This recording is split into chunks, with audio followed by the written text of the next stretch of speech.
Are you making these 4 audition mistakes in your K-pop audition video? Well, worry not, because I'm going to point these 4 mistakes out and help you improve upon them. Hi, my name's Irene, and on this channel we talk about everything K-pop audition tips, from information to audition tutorials, and now mistakes that you might be making. Now you might be wondering, Irene, this is a completely new environment. What the heck is this? Well, this is my jail cell. Welcome here. Just kidding, it's my dorm room, and we're making do with what we've got, okay? I even started using my new microphone because I thought it would spice things up despite the background. So just sit back, simply watch, and also learn from the survival show A2K.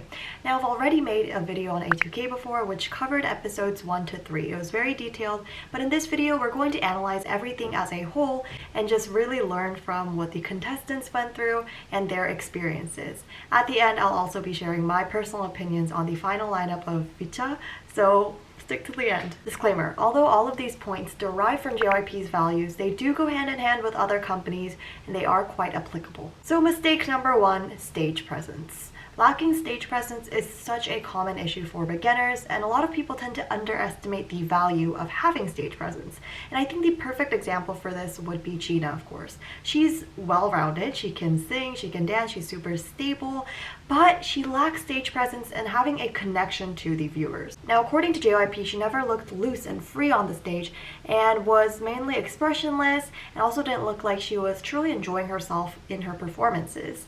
And this is kind of all of her performances except for the backdoor one. Now, with this statement, I would disagree with it to a certain extent, but hey, I'm no JYP. I think if she had that one aspect, she 100% would have debuted. And isn't that kind of scary? The fact that stage presence, that one little small thing, is the thing that's stopping you from your debut. Okay, now moving on to the opposite side of this, which is Kendall. So why does JYP like Kendall so much? We all kind of know this from the start, but the reason why is because she knows how to really express her emotions through her performances. So just kind of sharing JYP's thought process here, that's what makes her special. She includes a certain acting onto her performance, and she performs the song as if they're her own. Now, before the 24-hour performance, I didn't really notice this about her, but after watching it, I could see where JYP was coming from. Now, mistake 2. So it's a little bit similar to number 1, but kind of different because it's more in detail. So this one is being worried about your performance. If someone is watching your video, not even a professional, but they can see that you're kind of concerned about your next move or concerned about the next note, it's game over for you, because no matter how perfect it is, if they can notice that, you're going to seem less confident, you're going to seem very unsure of yourself, and it just overall ruins the entire performance. The impact that you can create with your performance is automatically brought down simply because of this factor. This isn't really an extreme example of this, but Kaylee in episode 16, when she was dancing to Pop, you could kind of tell that she was nervous about her performance. And although her vocals, her stability, her dance, her everything, facial expressions were perfect, you could still kind of sense that aspect. So when someone says, there's something missing in this performance, they're probably talking about that. You need to look comfortable on the stage, you need to look natural as if you've been doing this all your life. And I truly think that this is what can set a beginner dancer or a beginner performer apart from someone that's experienced and someone who is very proficient in their performance skills. Number 3 is singing in falsetto and not using your full chest voice. Now, this one I preach on all the time. If you don't know what falsetto is, you could think of it as similarly to head voice, because they both are used when you're trying to produce a high note that you can't necessarily hit that well in chest voice, that is. So if you're fully using chest voice in a song that requires a lot of high notes, then you've already got bonus points for that. If you're using falsetto and head voice, this can really distract the viewers, and it's hard for judges to tell whether that's your real voice or not. Also, it's not technically considered as your true voice, so it might be slightly considered cheating if you are using your falsetto or your head voice to cheat your way through those high notes. It'll also sound strained and lack power when compared to using your full voice. If you think this is you, don't worry, because there's a really easy solution to this, and it's just kind of avoiding it altogether almost, just so that you're not using it accidentally. So just choose a song choice that is within your range so that you don't have to strain yourself to hit those higher notes. We all know about Kendall and her falsetto notes. Won't pretend to be someone I'm not. Okay. Can you do that instead of instead of can you do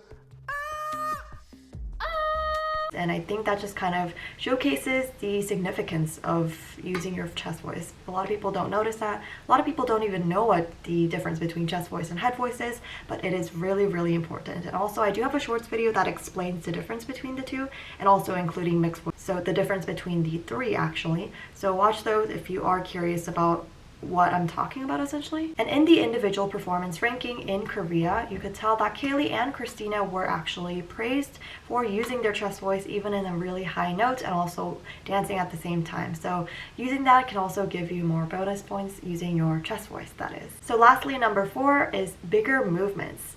Now, JYP literally showcases this to us and shows us how to do it. Instead of stretching out like this, I need you to do this. Instead of doing this, I need you to do this. This can further add power and depth to your performance, especially if you've got shorter limbs or you're shorter in general.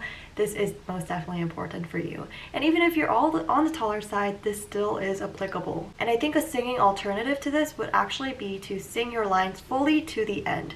A lot of people just kind of cut midway because, I don't know, they run out of breath, or maybe they just think that would be a better choice. However, it really is not. Now, I don't mean extend it too far along so that you're dragging the song, but I just mean finish your notes and add the length of the original song choice. This isn't really like a topic discussed in A2K, but I just kind of wanted to showcase how the same thing can be applied for the vocal category as well.